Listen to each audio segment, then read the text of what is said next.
بسم الله الرحمن الرحیم. السلام علیکم دوستان ارجمند، خوش آمدید به درس نوبتی ما. درس امروزه ان شاء الله آید به صرفه. یکی از درس های گذشته در ما فعل ذهبه اختیار کردیم و او را تصریف کردیم و گفتیم که همین تصریف در سه حالت می شود: در حالت متکلم، در حالت مخاطب و در حالت غائب.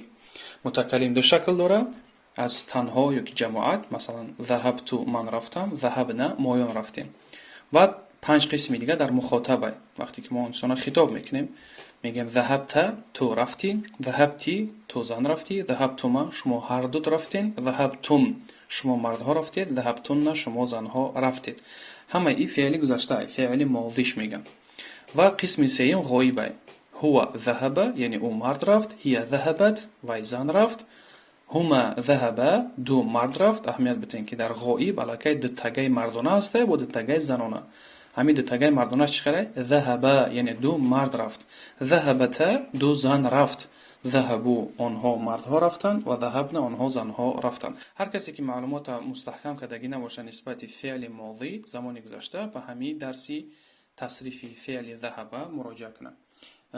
موضوع امروزه ما انشاءالله در فعل مضارع است. فعل مضارع یعنی آینده و حاضره.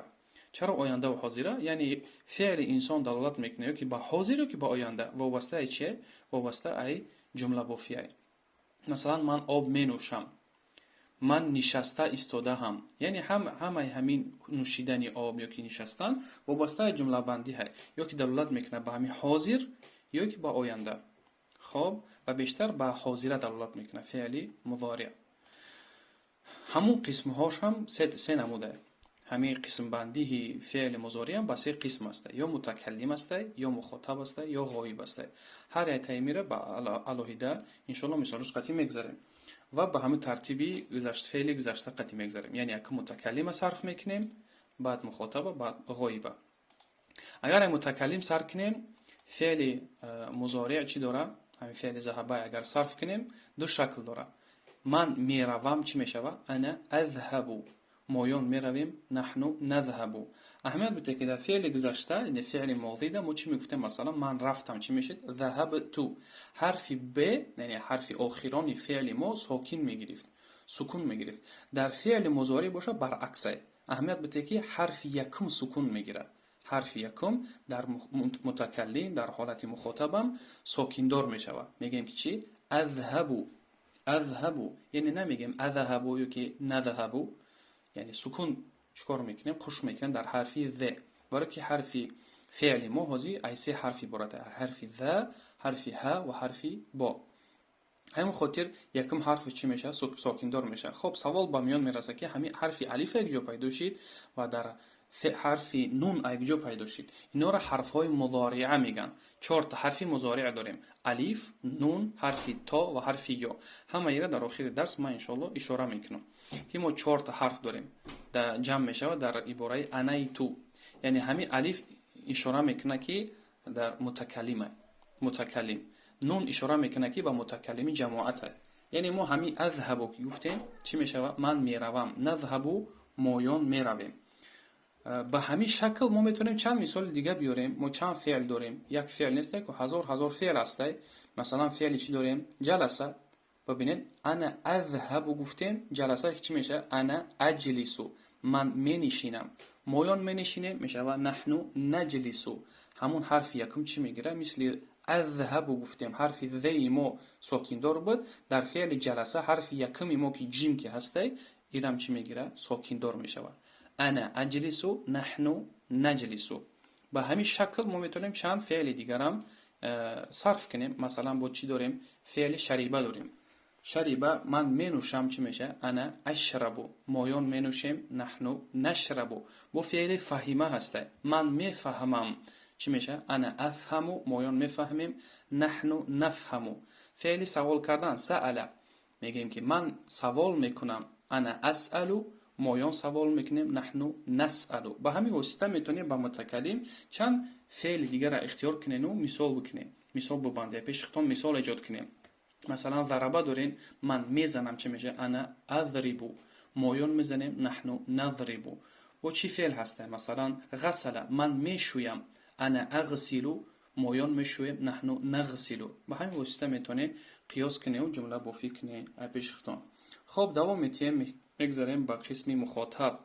مخاطب گفتیم چند قسم داره؟ 5 تا هی و اهمیت بده که حرف یکمی مضارعه یعنی حرف های مضارعه گفتیم چند تا هی؟ الفی یا که نونی یا که حرف تا یا که حرف یا.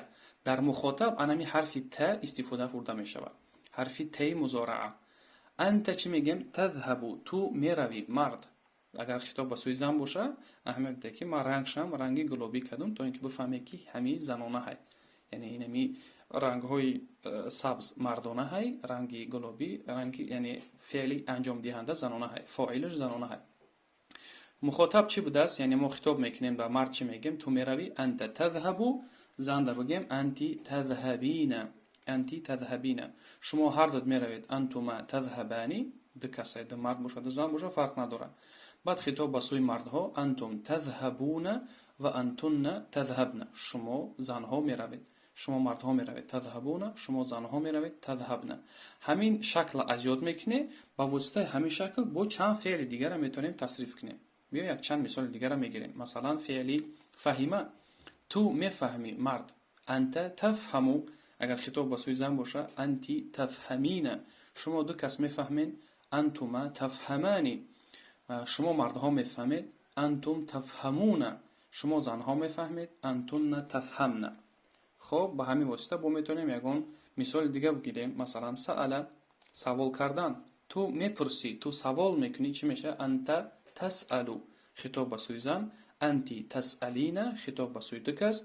انتما تسألانی، شما مردها میپرسید. انتم تسألون و شما زنها میپرسید.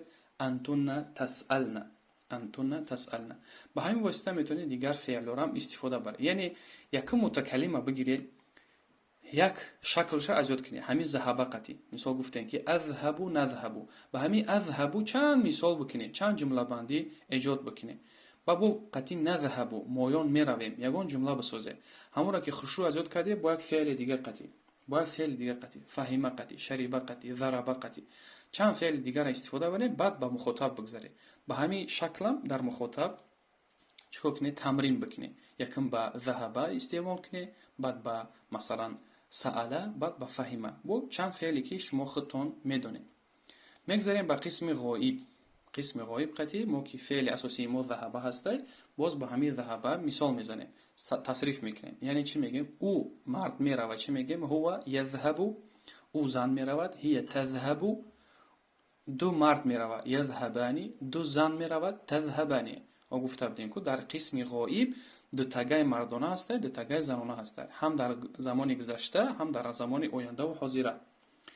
آینده و حاضره که هسته ببینه یذهبانی، دو مرد میروند. تذهبانی، آن دو زن میروند. مردها میروند میشه یذهبون و زنها میروند یذهبن و زنها میروند یذهبن. همین شکل قطعی یعنی کوشش کنی یک شکل که اختیار کردی همش از یاد کنی. گفتم که در متکلم، در مخاطب و در غایب وقتی که پر فهمیدی که اختام باوری داره که به همین فعل ذهبه شما در متکلم، در مخاطب و در غایب میتونی صرف کرده، اگه جایش که شما را نپرسن شما در حال جواب داده میتونی، با بگذاری با یک فعل دیگه، یعنی شکل دیگه قطعی استفاده کنی. مثلا ما چی داریم با فعلی فهمه داریم، میگذاریم با فهمه چی میگیم؟ هو یفهمو، او مرد میفهمد. او زن میفهمد هی تفهمو. دو مرد میفهمند یفهمانی، دو زن میفهمند تفهمانی. وای مردها میفهمند یفهمون، آنها زنها میفهمند یفهمن. اگر تست بخونیم یفهمو تفهمو، یفهمانی تفهمانی، یفهمون یفهمن. با داریم فعلی سأله، با فعل سأله همین غایب ده استعمال میکنیم. میگیم که او مرد میپرسه یسألو، وای زن میپرسه تسألو، وای دو مرد میپرسه یسألانی، دو زن میپرسه تسألانی. وای مردها میپرسند یسألون، آنها زنها میپرسند یسألن. به همین شکل چی میشود؟ یعنی شما فعل مضارع الکی طریق صرف کردنش از یاد کرده. یعنی یگان جایی قینی و دشواریش نیست، فقط چیه؟ یک شکل گرفته پرای خود کردن در کره با واسطه همون یک شکلی که شما صرف کرده در متکلم و مخاطب و غایب دیگه فعل رو هم استفاده میبرید. خب اینک خلاصه باری میکنیم. یه بار دیگه فعل ذهبه را در متکلم و مخاطب و غایب روانه میخونیم و همین ختم میکنیم درس امروز را. خب اینک یک بار دیگه فعل ذهب را در متکلم مخاطب و غایب صرف میکنیم و به همین درس به آخر میرسونیم انشاءالله.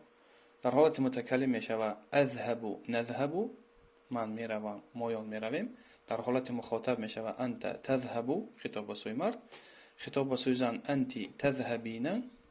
خطاب به سوی دو کس انتما تذهبانی. خطاب به سوی مردها انتم تذهبون. خطاب به سوی زنها انتن تذهبن. و قسم غایب هو یذهب، مرد یعنی او میرود، زن هی تذهب، دو کس یذهبانی، دو تگای مردانه های و دو تگای زنانه هما تذهبانی، دو زن میروند، هم یذهبون، آنها مردها میروند و هن یذهبن. و بالله توفیق. الله ما و شما را یک و یک اخلاص کامل و توفیق عطا کند. و السلام علیکم و رحمت الله.